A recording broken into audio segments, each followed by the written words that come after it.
Dr. Jennifer Barbaree has been superintendent of the Pine Bluff School District since January, and now she faces her biggest challenge yet, which is the millage increase of requests in the Pine Bluff School District. We'll talk about that and other accomplishments that she's had in the Pine Bluff School District here on this episode of the Newsroom.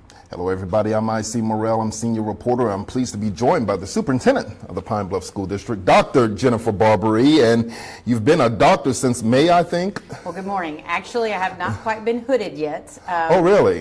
Because truthfully, my graduation was supposed to be in May, but as taking the role of superintendent of the Pine Bluff School District, my defense was pushed back because I just didn't have time to get it all in by May. And so I was able to defend. I defended in June, and I'll be graduating in December. But I'm official. It's official. I just haven't had to walk the ceremony yet. Right. What was your defense of? Arkansas. It was Arkansas elementary principals' perceptions of determining the proficiency of teachers in the science of reading. That is something really passionate for you, the science of reading. And why is that? Well, just like, I will say this, as a former superintendent in a different district, the science of reading was a professional development that came out and everyone was talking about it. We had the Right to Read Act, and that was a law. And back then I thought I was pretty abreast. I was paying attention to the law, and I thought we were doing all the things right, which we were. However, there was just so much more to it than I knew about. And I took a position with the department when we moved back towards Central Arkansas. And so when I took that position, part of it was to train the principals across the state in looking for science of reading proficiency of teachers. And through that training, I worked with Sandy Shepard, and she schooled me on everything there was to know about the science of reading. I got to meet some of the writers like David Kilpatrick. We talked to Louisa Moats. I mean, our state had become friends with these researchers that knew a lot about the science of reading. And so through that training, I began to try to learn as much as I could, because if I was going to teach people about it, I needed to know enough about it. Well, truthfully, we've got to change how we're teaching reading and across the nation, and especially in the state, because we're not digging into the foundational part as much as we should be at the lower grade levels. And our teachers weren't trained to do that.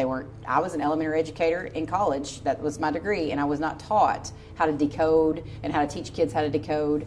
And our teachers are not being taught that either in college. And so it's a passion, because it's a ship, and we've got to be able to turn the ship so that we're making a difference on how our teachers are being trained, so that our students are actually learning how to read. Now, statistically, 60% of students will learn the code on their own.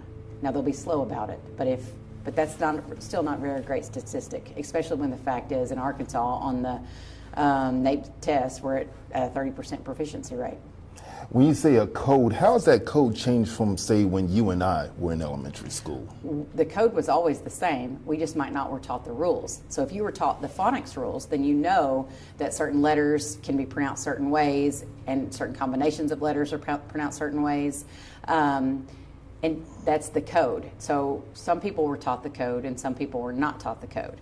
And right now, our teachers are not taught how to teach that code in traditional educational, but they're changing. Our colleges are changing. They've got on board. It's part of the law. The Right to Read Act says they have to, and they're going to. And so I believe it's going to make a huge difference. But it's like, this was described to me by a principal, and it makes so much sense. He said that it's like building the Egyptian pyramids. You know, when they built the pyramid, it took hundreds of years to build the pyramid, but they're still there thousands of years later. And so it's going to take us a while to really build the foundation of teaching kids how to read and building that educational foundation. But once we get it, it should last forever. Yeah. Let's go back to January and just go from there, from the time, 7 short months you've been the superintendent of the Pine Bluff School District. Lots of movement going on, especially with the consolidation of the secondary schools. You announced that in March. So let's go back to that decision. How did you arrive at that point? And, Pine Bluff School District, for those who don't know, the Pine Bluff School District is still under control of the Arkansas Department of Education, but there's a limited authority board that can approve a lot of decisions, although the final improvement, I think, is being made by the State Education Secretary, Jacob Oliva. But the reason I bring that up, how did you arrive to that point to consolidate the secondary schools, and how much state influence was there in that decision? Well, I'll start, and I do want to make sure I preface, because I've learned the hard way that we have to be very careful about the terminology we use. Okay. And so the word consolidate is a touchy word in Pine Bluff regarding the Pine Bluff School District and Dalloway School District. So there was never a consolidation. Dalloway annexed into Pine Bluff, and so it came out that when we brought Dalloway High School together with Pine Bluff High School, the term came out that we consolidated. And I want to be clear, it wasn't a consolidation. We merged the students. So I'm going to use the word merge. Merge, okay. We're going to call it a merger, I see. Okay.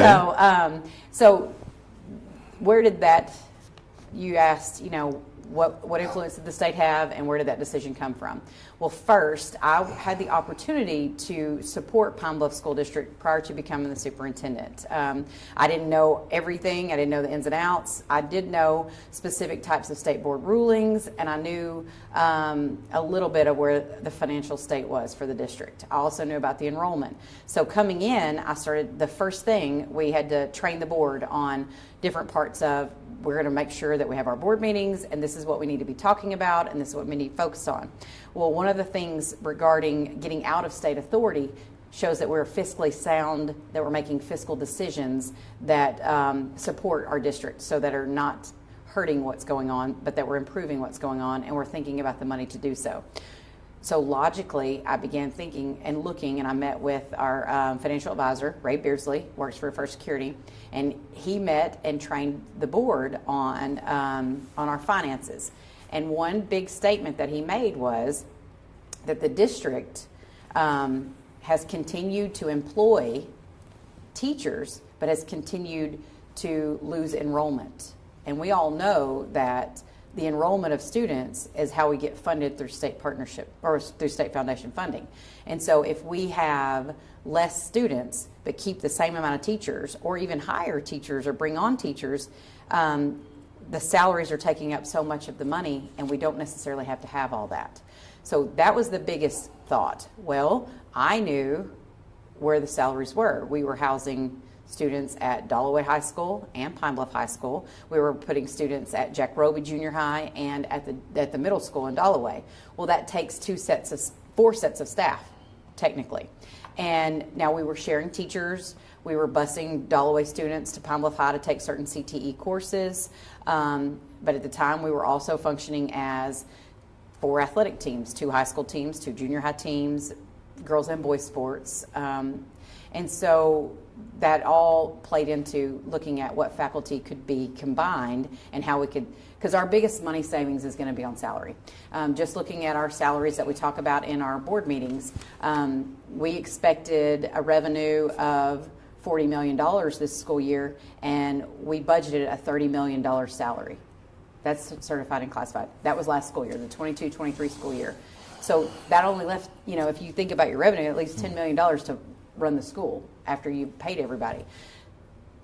That was the biggest concept on why we needed to merge those 2 schools. The second had to do with the fact that we only had 140 kids at Dalloway High School, 10th through 12th grade. We had 205-ish at Robert F. Moorhead. That was the second. So first we had to think about merging staff and merging and see how we could save money that way. Second was do you really need to keep a high school open with just 140 kids in it when you have another high school in the district? Now I could understand if it was its own district. That's different. But we have 2 high schools in the district. And then the whole concept about the annexation, when Dalloway annexed into Pine Bluff, there is no more Dalloway. It is Pine Bluff School District. And so, but Pine Bluff School District represents the entire area. So the Dalloway area is still now represented by Pine Bluff School District.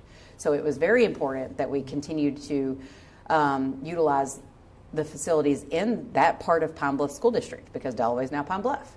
And truthfully, I started thinking, well, we also had this other report talking about HVAC and all the renovations we were trying to do with that. And so when we looked at the proposed cost on fixing that, I thought, we can't afford this. Even with our ESSER money, there's no way we have that amount of ESSER money to pay for all these HVAC renovations. Well, when you look at the huge pocket of it, it was about Jack Roby Junior High. Jack Roby would have cost, it was a $7 million roof, and then the rest of that was for the HVAC, around $5 million. It was close to a little over $12 million just to get the HVAC at Jack Roby. So then I thought, okay, what do we want to do about that? How are we going to cut that out of the plan? How can we make adjustments? So with a team, with Mr. Kelvin Gregg, which is my assistant superintendent over facilities and operations, Mr. Carlock, he was over curriculum instruction, people in the district, we sat down and started thinking about, with my team, I started thinking about, okay, where can we save the most money, and how can we cut and do certain things?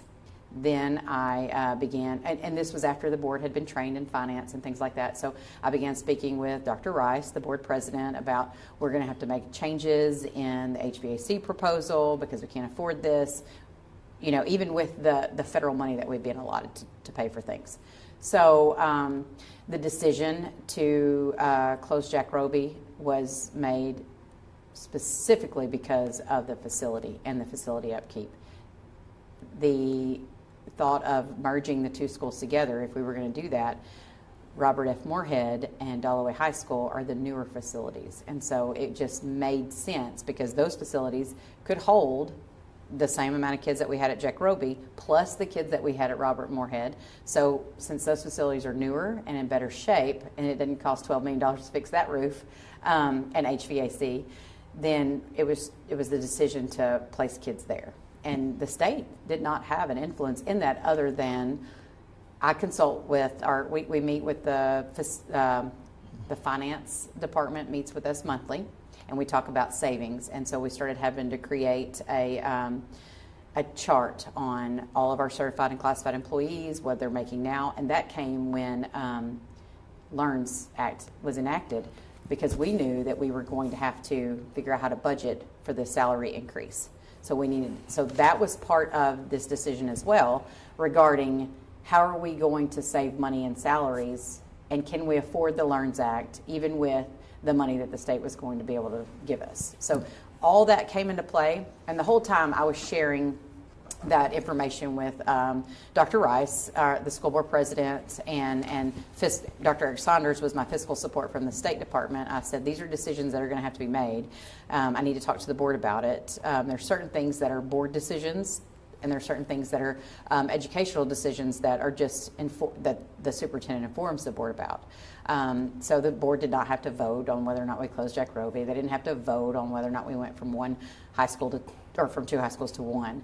They're doing what the state has asked. They are consulting with me, supporting the superintendent, so that we're making fiscal decisions to act as a functioning board under local control to get out of state authority. Thank you very much for clearing that up. And Dr. Rice is Dr. Cedric Rice. He is the president of the Pine Bluff School Board. Now, just to review what you did with the campuses, Robert F. Moorhead and Dalloway High School, which are located across from each other on Fluker Avenue.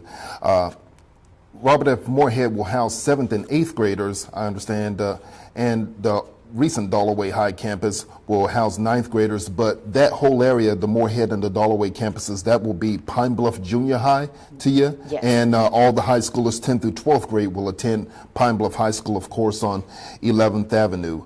And when you first announced this decision, you said you left the door open to maybe house the 9th graders over at Dalloway High, but it almost turned into a freshman academy, although that's not what you're calling it.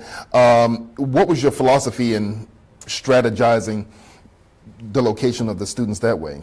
Well, first, not all 7th, 8th, and 9th could fit at Dalloway High School. Not all 7th, 8th, and 9th could fit at Robert F. Moorhead. They could fit in both, though. And well, at the time of our enrollment right now, you never know. Okay, so based on enrollment, but through community input, a lot of people in different meetings and our PPC and meetings like that, a lot of teachers and community input had talked about, we've always wanted to do a ninth grade academy because we wanted to be able to work with just this group of kids because we know that we have a lot of things going on. Is this a possibility? Well, other districts do it. Cabot's done it before, and they have a really awesome one functioning. In fact, when they built their academy, they had to build a little bit bigger after that because it has grown so much in Cabot. But that's a great academy, and other districts do too. So I took input, and then I called other superintendents, talked to other administrators, tell me how this works for you, what are your benefits that you see in this, this is something we'd like to use at our district. I brought that back to the board in just conversation, this is something that we want to do. And ultimately, we have a struggle across our town of our students that are 14 and 15 years old regarding violence, regarding trouble. A lot of our students that have been, and I don't know if you've seen recently, our students that have been murdered and our students that are committing these crimes as well are all close to that same age. And so it's an age of, we think ninth grade, I have always thought ninth grade is a young grade. So when I hear that it's a 15-year-old student that was killed or a 15-year-old student that was behind the weapon that killed someone, it concerns me because that's our ninth graders. Yeah. And so we've got to do something different. And I wanted to implement the possibility of a Star Academy, and I had them come to the school board meeting and present on what that looks like, because we use it now. We have a consortium with the Arkansas River Educational Co-op, and so we purchase, what you say, so many seats for kids to attend what they call the Explore Academy, but it's a different way of teaching using project-based learning, flexible scheduling, and it's working for our kids that are there. And right now, it's a criteria. The premise behind the program is it's for students that are behind academically or have another concern. So it may be attendance was a concern or social emotional wellness was a concern. And so we can, or there's just other things that are possibilities. So we meet with parents, we offer the opportunity for a kid to attend that. Well, our thought is if we were going to create a ninth grade academy, how can we make it even more exclusive and different and more appealing and draw kids to want to be there and draw parents to want to send their kids there? And so using our ninth grade academy and turning it into a Star Academy, which is project-based learning, flexible scheduling, providing social emotional wellness, all the things within that specific concept. Right now, my concern is it's late in the game. Like you said, I've been here 7 months and I've tried to make a lot of decisions pretty quickly, but you still have to think about all the planning and all the things that go in that you have to make sure you have before things can happen. So I'm not sure if we'll be able to make the Star Academy happen this school year for our ninth grade, but our board is very willing to explore options so that we can get everything in line so that it may be something that we'll have definitely by next school year. Maybe not that exact academy, but something of that sort.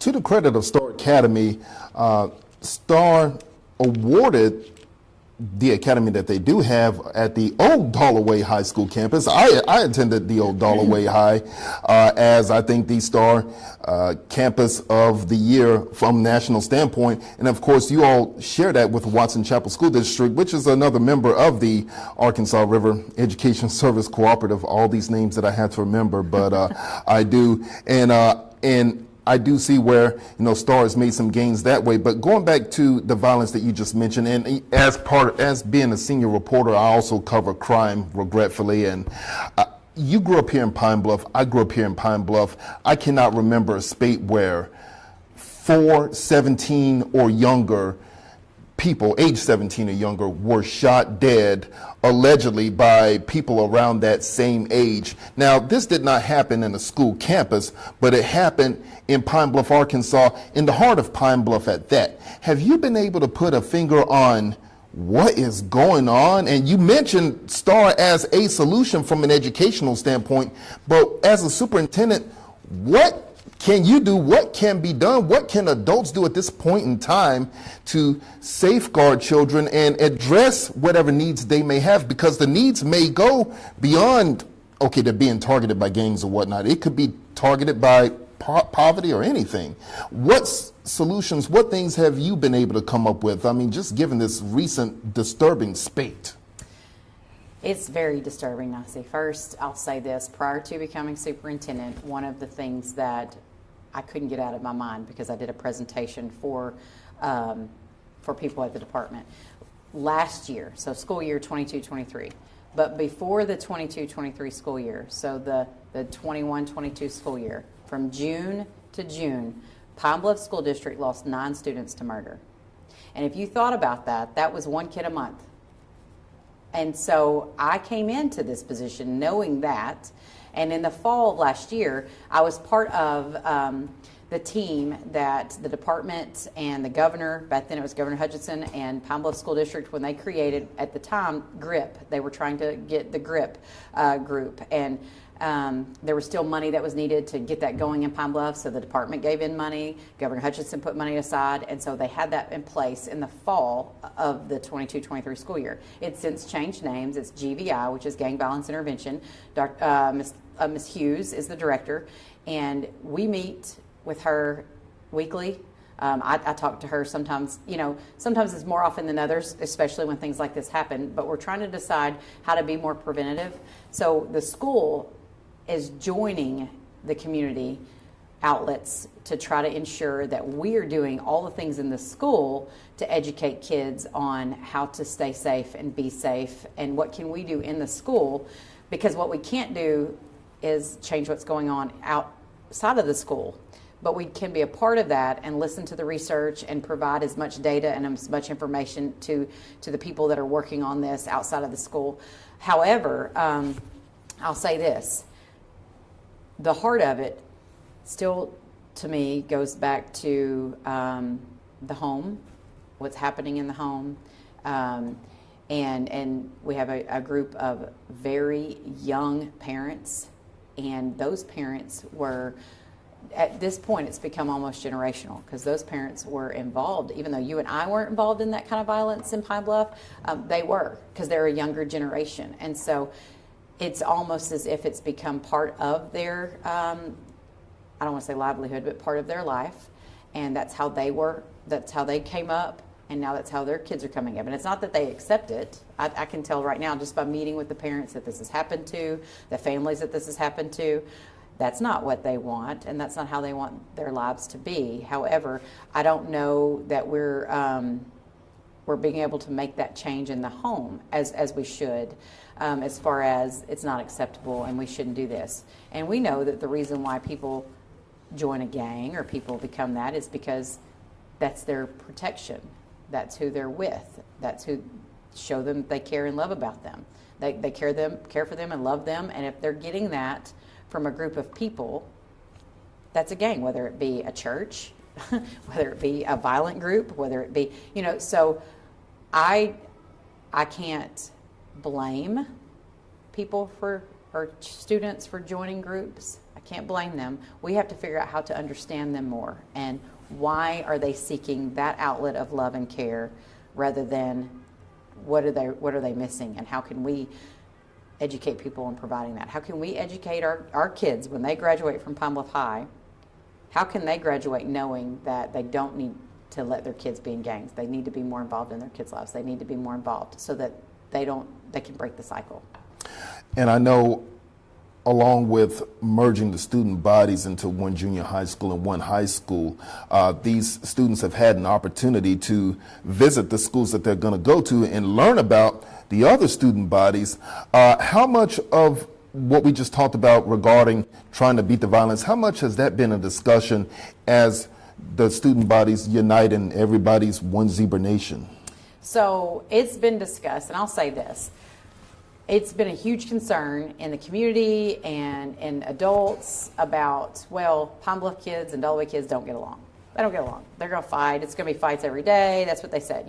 I've been told that. So we thought, let's do our very best on transitioning that, so that if we know that people think that's going to happen, how can we begin to be proactive about that? So we did plan, and I met with, and we talked about things. I'm going to be honest, though. If you look at the murders or the violence that's taken place, it's not all, I mean, it's not necessarily Pine Bluff against Dalloway or Watson Chapel against Pine Bluff. It's Watson Chapel and Watson Chapel. It's Pine Bluff and Pine Bluff. It's Dalloway and Dalloway. I mean, you know, it doesn't necessarily, a friend of mine asked me this the other day, and I told her, I said, it doesn't mean, you know, our violence of murders right now or hurting each other, it's not affiliated by school. It's affiliated by the group of people you're with. That's how we're reading it right now. Now, I may be wrong. I'm not a member, and I'm not out at night partaking in any of this. Yeah. But I'll say this. What I've heard from our students at Dalloway that are transitioning to Pine Bluff is they were concerned because some of the things and comments that they've heard before that that Pine Bluff people have told them, or Pine Bluff kids have told them, well, we're better than you. You're just Dalloway. Y'all are small. Y'all are this. Y'all are that. And there was true concern of that. I mean, I had true concern from students voicing to me that they think they're better than us, and we don't want to be a part of that. We want to be our own. And that hurt my heart because I didn't know how I was going to help with that. The best advice and the best conversation I could have with the kids that were sharing this with me was, well, the only person you can control is yourself. And so your reaction to how they treat you and how they make you feel is how you're going to be able to grow and change and maybe change their mindset as well as your mindset. And then also having those conversations with our students at Pine Bluff. Not every kid is that way. Just like in any school you go to, there's always the bullies or the people that say they're the bullies. But not everybody's a bully, and not everybody is being bullied. So we can do our very best to pay attention to that as educators, to ensure that we're teaching kids to do better, that we're bringing light and paying attention to those students that are being bullied versus those that are bullying them. And I think that is the mindset we have to say. It's not necessarily going to be about, well, this was a Dalloway kid, so we got to be careful, and this is a Pine Bluff kid, we got to be careful. These are all our kids. All kids are going through all kinds of terrible things and all kinds of awesome things and have all kinds of feelings. So we're going to treat them as Pine Bluff School District kids as if we would treat everyone, and we're going to continue to pay attention but not make a big deal out of it. Right. And I think you mentioned at the onset the idea that the parents had were that Pine Bluff and Dalloway kids don't get along, although the Dalloway kids expressed their concern. Have you seen the opposite of that among the kids, and are the parents starting to mesh within themselves, knowing that, hey, you know, everybody's in this together? Yes, I've seen the opposite of that. And again, the kids, many kids are very excited. In fact, when we had the transition days, it was cool. I mean, they were like, thank you so much. Our 10th grade day this summer had over 150 kids and parents that showed up in the summer to just come walk the Pine Bluff High campus. And they met with counselors, they met with teachers, Ms. Thompson, the principal. I mean, it was awesome. It was a great experience, and kids were ready. I mean, even when I was talking to the kids that were on the campus, I said, y'all were just out last week. Are you ready to come back to school? And they were like, I don't know. This is going to be fun. You know, I mean, so they were excited about it. So I believe there's more excitement from kids if we just let them be kids. Gotcha. Now let's get to the fun part. We're going to talk about the millage increase campaign that you have, and you're asking for a millage rate increase to 47.7 mills, 6.9 mills more in the old Dalloway School District and 6.0 mills more in the old Pine Bluff School District. But you also have partnership money from the state of Arkansas.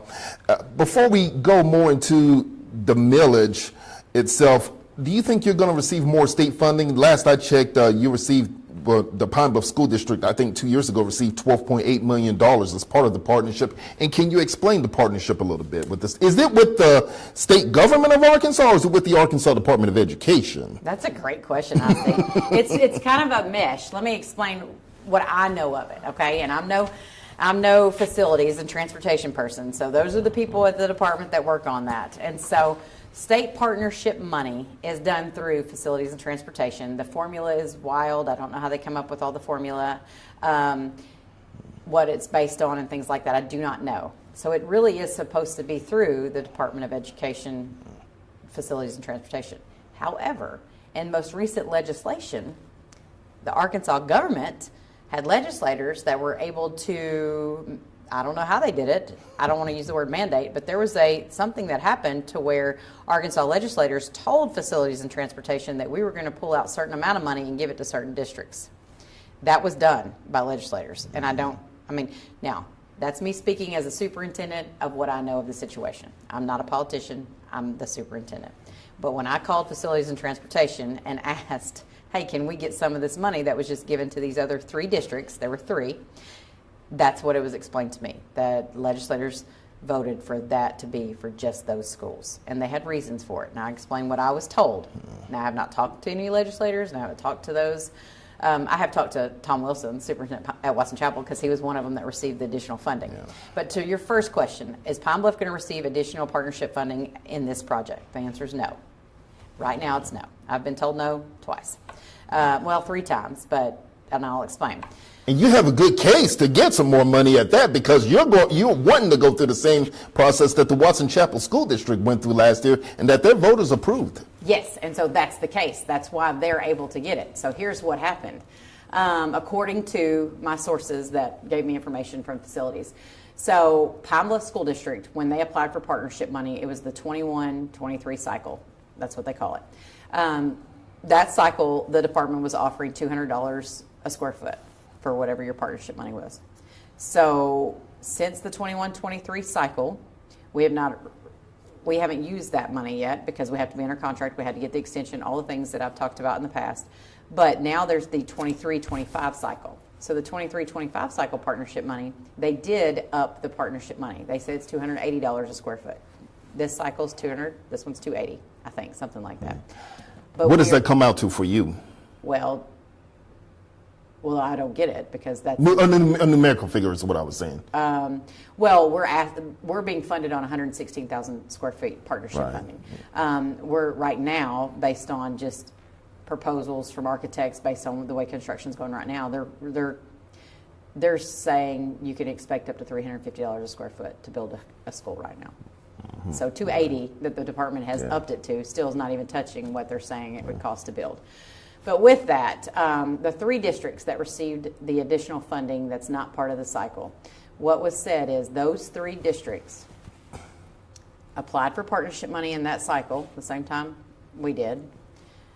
They got a estimated cost on what their facilities were going to cost them. So right now, when we got our estimated cost back then, in the when we got partnership money, that estimated cost was around $24 million. That's how they were able to say, okay, we get 53% of that, which is the 12.8. Okay, so back then the estimated cost was the $24 million. Well, these 3 districts had their estimated cost, and they couldn't afford it, just like Pine Bluff couldn't have afforded it back then. They would have had to have asked for a millage back then to pay for it.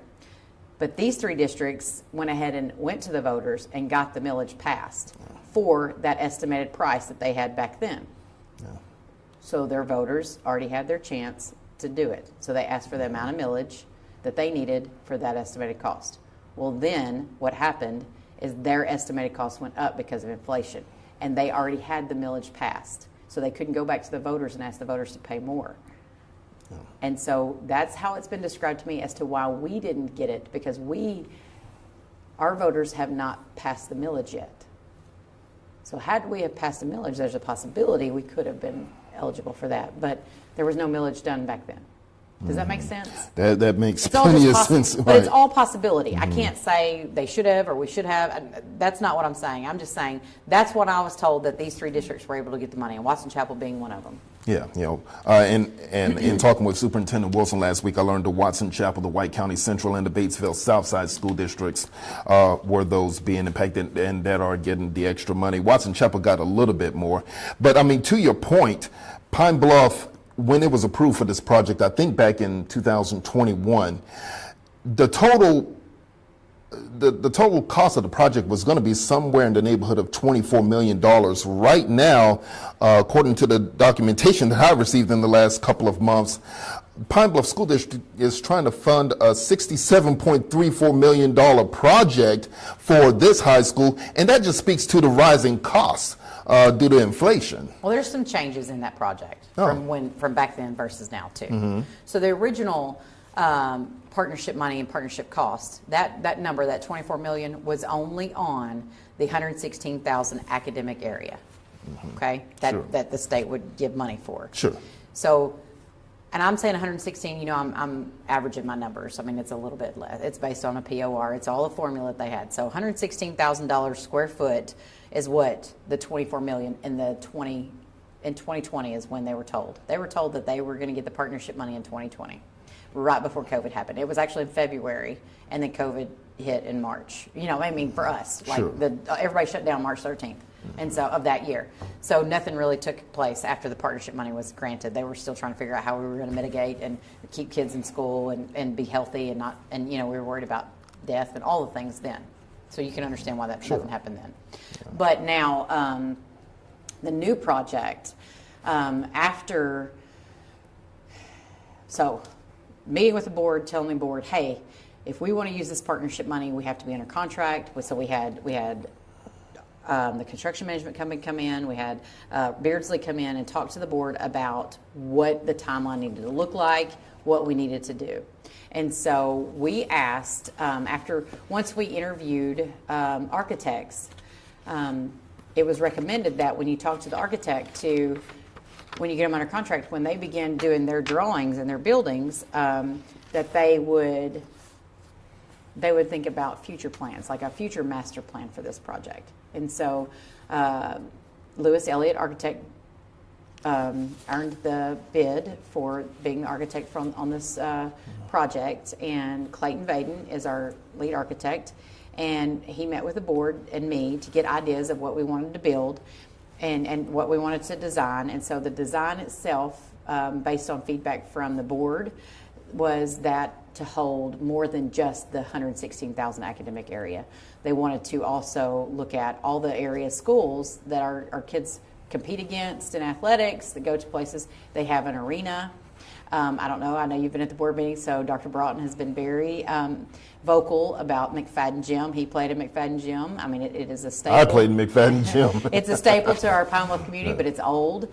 And you know, if we're going to build a new high school, we needed a new gym, and according to the comments from board. And so the new design, the reason, and it's not quite 67 million, but that was just with future plans. And so the new design that they, in a board meeting, decided to say that they kind of wanted to prepare for would be one that had, let me pause and I'll say this. Sure. The 116,000 back then that was funded, the 24, it also did not include a safe room, which is now a requirement. Yeah. We're required to build a safe room. Mm-hmm. So that is also in addition to what we had to build. Mm-hmm. But we estimated a little bit over estimation was we said at 118,000 for academic facility, that would be 41,000. But then the other part of that is the 43,000 square foot arena, which is something that the board said, you know what? If we're going to build a new school, we want that. And so that was an addition, plus a $5 million safe room. So that's around $61 million is what we're looking at. And then in addition, the board has thought, well, there may be some additional things done for parking and the art center and ticket booth for parts of the football field. So we were looking closer to around, like you said, around $66 million. And of that, though, 12 million would go towards that. So the project for the high school would be around 53 million. Right, gotcha. And to your point, so, I mean, the $66,110,750 is listed as the probable project cost total. Some other documentation points to the $67.34 million, but that's before the costs associated with the bonds that will be sold if this thing passes, and minus the 12.8 in the state share, that'll come out to $53,310,750. And I do want to note that the special election will be held August the 8th. Supposing that this passes, what is a timeline for new Pine Bluff High School? Because especially those who went to Pine Bluff High, they're looking forward to something like this. Okay, the goal, and we talked about that. We had a work session, a board work session, and so I'd hate to say this out loud, but of course, so next school year, when the millage passes, as soon as the millage passes, then we're going to have a more firm drawing more firm drawing, but what we have to have is the open bid process has to be before January, because in January of 2024 the district has to be under what they call a GMP, which is a guaranteed maximum price. You can't get that guaranteed maximum price until you open bids and know how much it's going to cost to really do concrete, how much it's going to cost for brick, how much it's going to cost for electric and plumbing and all the things. So once we get that guaranteed maximum price in January, you will start seeing things happening to build. But for this school year, so this January of 24, you're going to have finish out. You'll start seeing things happening in July, and then August, of course, we will not have a new building. So that's August of 24. We'd like to be in by August of 25, but I don't know if that would happen or not. That would be a very fast timeline. That would be perfect weather, all the things. So August of 25, maybe spring of 26. But the 26-27 school year, you will have a new Pine Bluff High.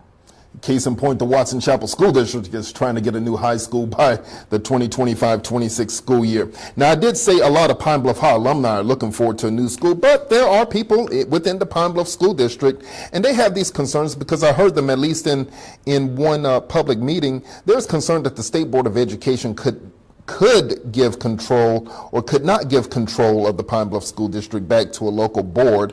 And you proclaimed, I think, to the NAACP last month that you believe that the Pine Bluff School District is in good shape to be returned to local control by the month of November, because I believe that's 5 years after it was affirmed by the State Board of Education, the takeover of the Pine Bluff School District. Now, some think that a charter system will take it over, as we've under the Learns Act, as we've seen the case with the Marvel Lane School District, or it be annexed into the Watson Chapel School District. That is an option that the State Board has, or it could be a totally reconstituted district. My question to you is, how do you convince stakeholders local control will return to the Pine Bluff School District, and it won't be a waste of money to have a millage increase? Okay, so this twofold I see. First, I'll talk about my passion on why we need to convince the community. This is not for anybody but kids. Pine Bluff High School are for the kids. So prior to ever being in state authority, Pine Bluff facilities needed to be updated. And you know, 5 years ago, that's what we said. So 5 years ago, before Pine Bluff was ever placed under state authority, Pine Bluff High School needed to be new. I mean, back then, 5 years ago, there should have been a high school, even before state authority. So it's not about why that difference has been made within these last 5 years. What I can say is our kids need a new facility that is conducive to learning. If you walk through Pine Bluff High, which by the way was magnificent when it was built, it was the coolest. I remember even I just remember the 90s. It was built in the 70s, but I remember in the 90s how awesome Pine Bluff High was. And so I'm going to say now, though, the way that the hallways are, there's no outside lighting.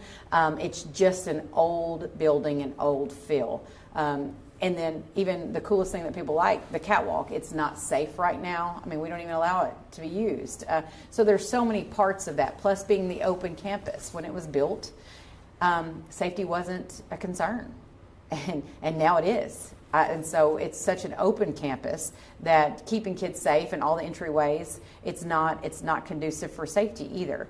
So no matter what, our kids in Pine Bluff need a new high school.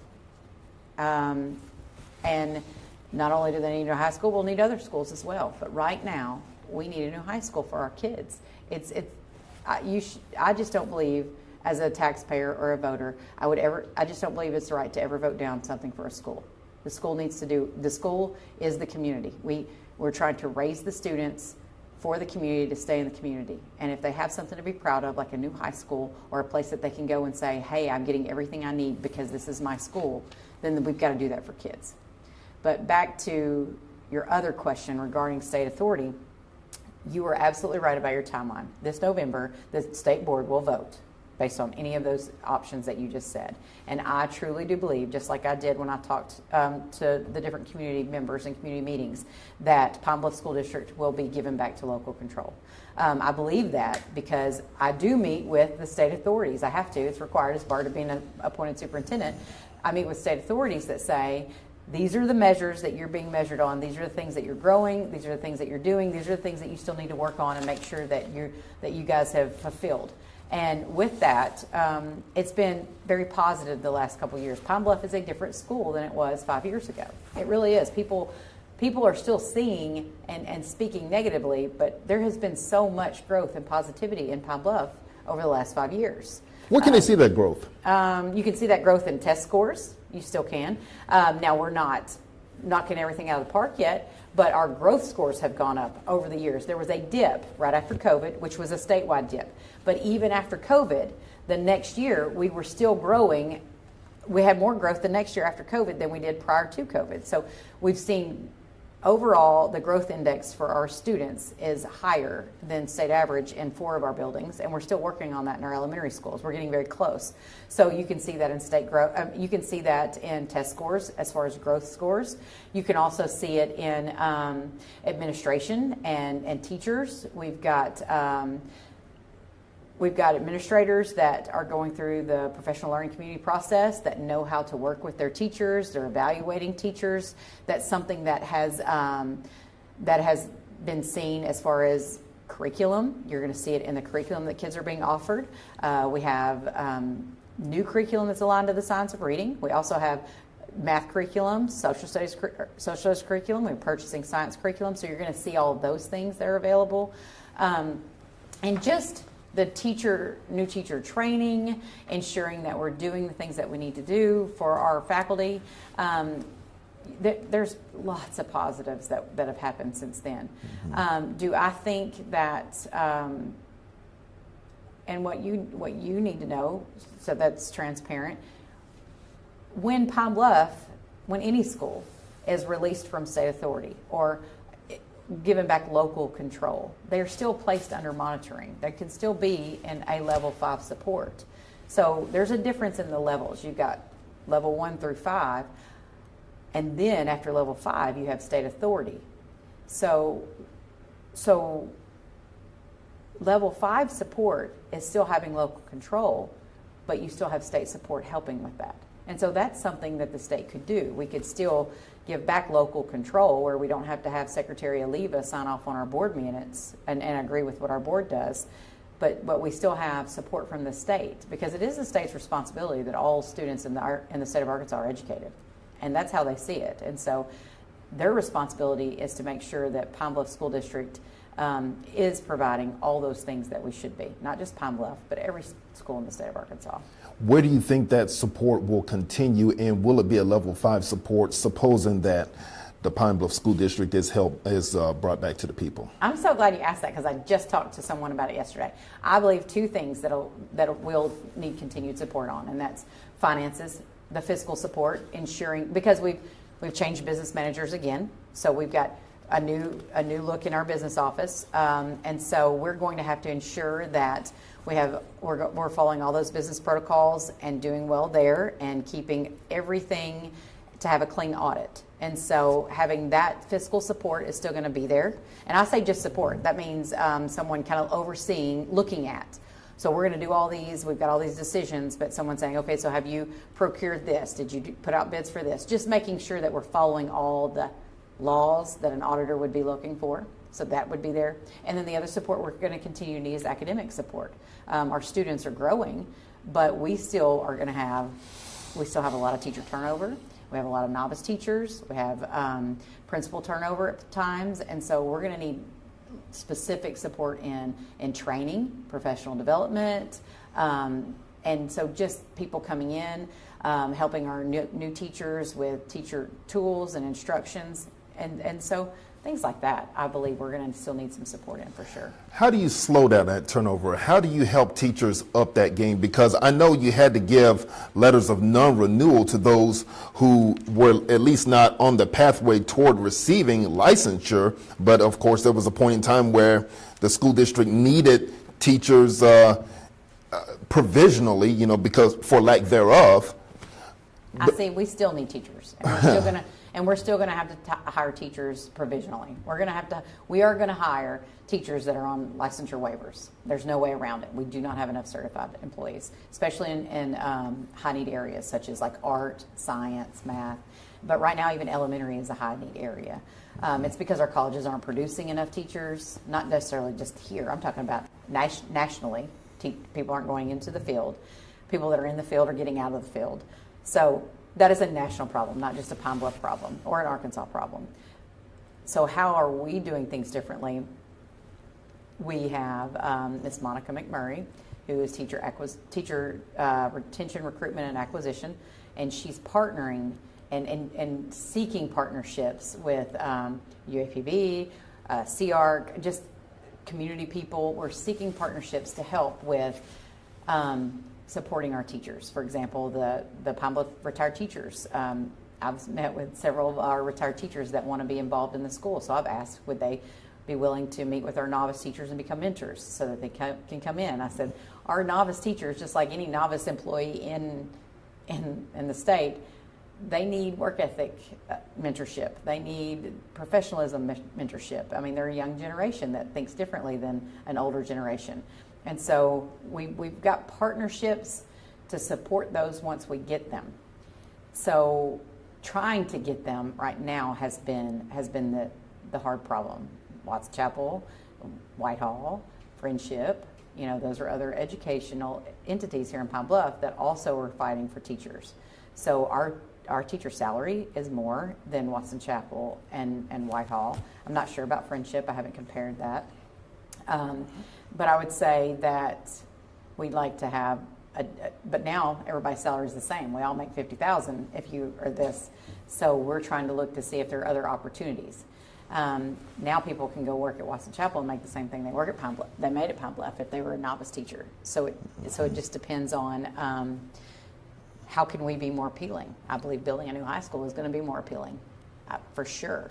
I believe letting people know that we care and support them and look at their well-being and their health and what can we do to help them to want to stay in the field. That's something that we've got to work on. We've got to change a culture of disgruntledness and I just have a job to a culture of satisfaction and I get to do this job. Meeting a life's calling. Yes. Gotcha. Mm-hmm. And I hope Ms. McMurray and other teacher recruiters in all the school districts in Jefferson County, I hope they're considering the University of Arkansas at Monticello, which happens to be my alma mater, because by the time this video comes out, UAM they'll see a story where UAM is being recognized for National Achievement in Education program. So I hope UAM is being educated, being looked at as well. And they were one of the first colleges in Arkansas that had the MAT program, the Masters of Arts and Teaching. So, so for someone who had a bachelor's degree could go get a MAT degree, which is one of the pathways that a lot of our teachers are on, and they are attending. Some of them are attending UAM for that. Gotcha. Have all teachers been given contracts? I'd say yes. However, one emailed me today and said that she hadn't received hers yet, and it's just because there was a glitch in the system that, we have it.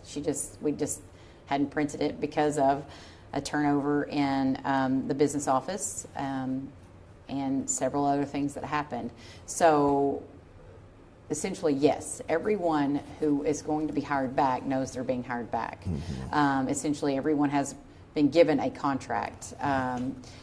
If there is a contract missing, it's because we didn't know and they're bringing it to our attention. But that just that statement to you, I see, just proves how disarray the business office can be when you don't know who all really works for the district and needs a contract versus who doesn't. And also, you wanted to look over every contract, especially given the mergers that we just talked about in our secondary schools. Now, and that's over 600, and yes, I have looked over them. Wow. You know what? Let's talk about food service, because I did not think this was going to be a big talking point in a recent school board meeting. You're giving Chartwell's a chance to step its game up. They are the food service company for the school district. What has been the struggle, just to remind people, and where do you want them to improve? Because, nutrition is important for a kid's learning. Oh, it's absolutely. It's necessary. It's part of, and if you think of hierarchy of needs, safe and full. Those are the things that we know that kids have to have before they can do anything. And so I'll say this, stepping into the position, that was one of the first negatives that I was been told. But we use Chartwell's, and well, we use this food service. They said Chartwell, so I'll say it. You said it. We use this company, and we're not happy, Miss Barbaree. This is what they're feeding our kids. This is what this looks like. This is what this looks like.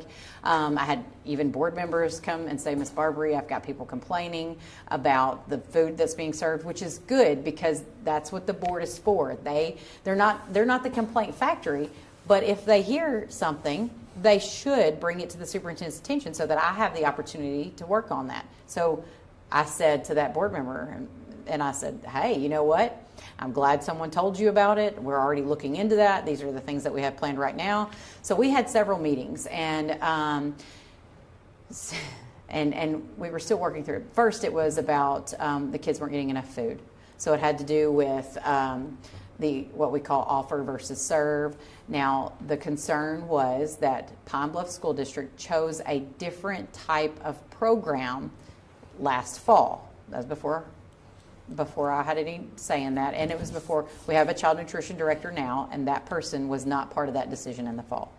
So based on that decision with that company, the company and the school had a different understanding of what was being served at the elementary schools. So offer versus serve means that no matter what, a kid has to have all these components to be considered a reimbursable lunch or a reimbursable breakfast. Reimbursable means we turn it into the state and we get money back for those students, the child nutrition unit.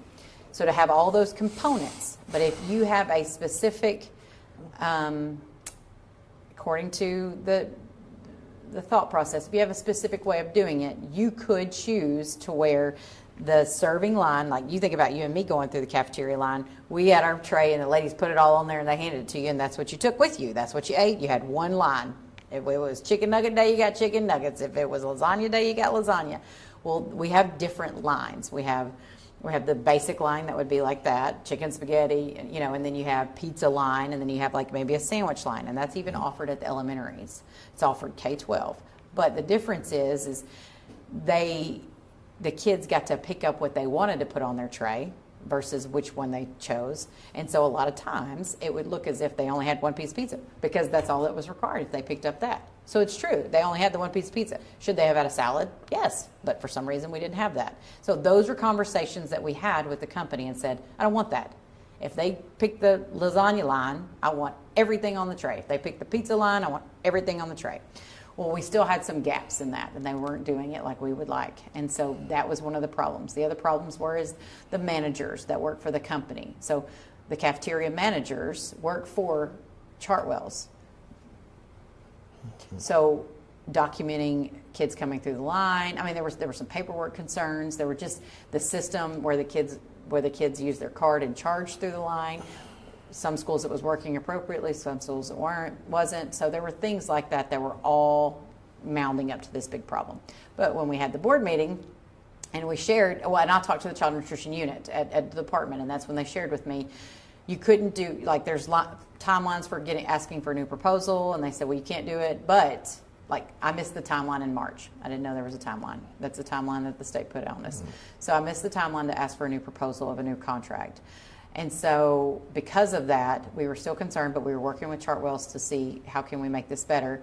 And then I talked to Child Nutrition Unit and at the department, and they said there is an opportunity if the contract is not as it should be, if there are problems with it, then you can ask early for a new proposal. And so the board announced that we wanted to do that.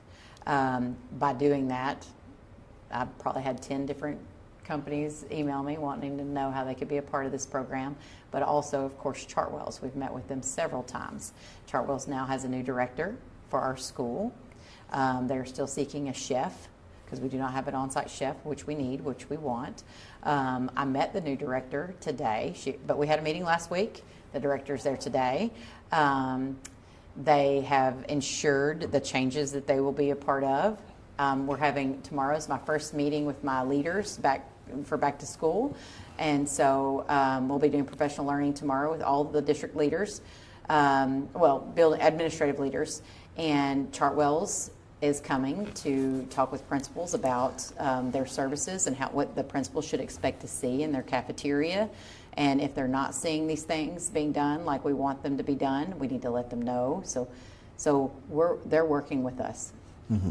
So is there a cutoff date as to when Chartwell's needs to show the improvement that you want them to make before you start to take bids with other school nutrition programs? So, well, no matter what, the way that our contract is right now is Pine Bluff submitted a contract for a fixed rate lunch.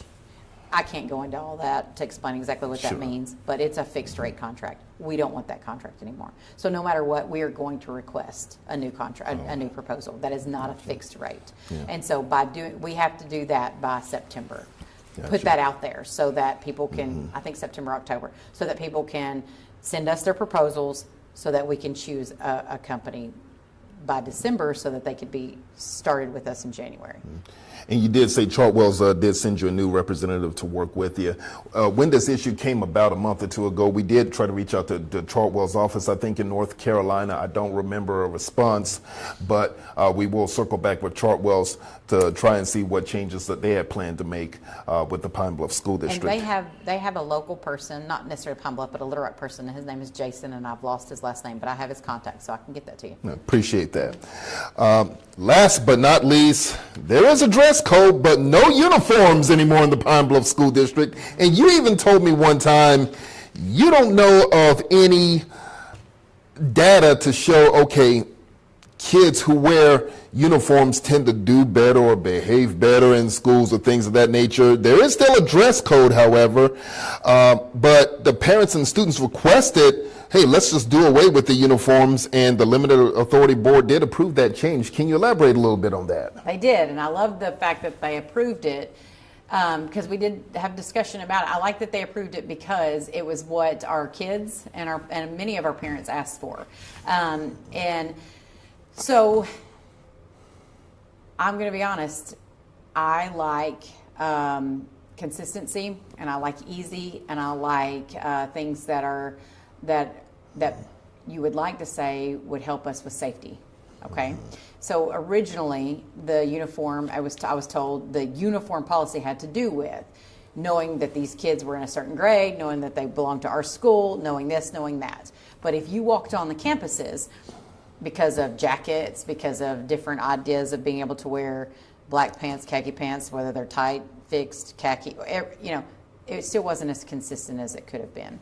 And that was just one of the things that I was thinking about data-wise. How would this hurt? The other part was listening to kids, and they were like, we want to be able to wear this. And I mean, and interestingly enough, a principal said, gosh, office referrals are going to go down tremendously because we have to write so many kids up. I mean, so many people write them up because they're not in dress code. And then, we have kids that we buy clothes for because they can't afford it, which, just different things that will affect that way as well. But you said, is there a dress code? Yes, and I've made it very clear that as a principal, as an administrator, we've always had a dress code. So we don't want to see your bottoms, we don't want to see your bellies, and we don't want to see your chest. Keep it covered and wear what you need to be wearing to school. Do I believe that there is research that says if a person walks into a room wearing a suit or a nice outfit compared to those that walk in with shorts and a t-shirt on, that they are treated differently? And the answer is yes. There's research that shows that. Mm-hmm. But there's also parts of where we can teach kids that lesson and say, and use that as a teachable moment. So I don't know necessarily research that says they're going to learn more or they're going to do better, but there is research that says if you look the part, then you're going to get the part versus if you don't sometimes.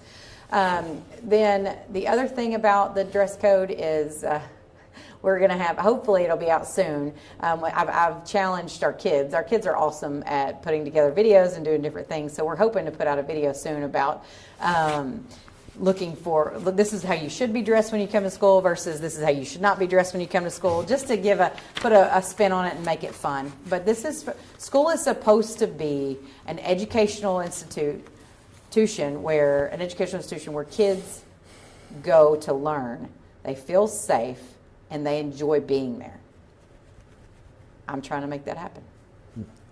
We unpacked a lot in the hour plus that we've been sitting at this table. Dr. Jennifer Barbaree, thank you so much for your valuable time to share with us what's happening in the Pine Bluff School District. And just to remind the readers and the viewers of this video, there is a special election for the Pine Bluff School District millage increase on August the 8th.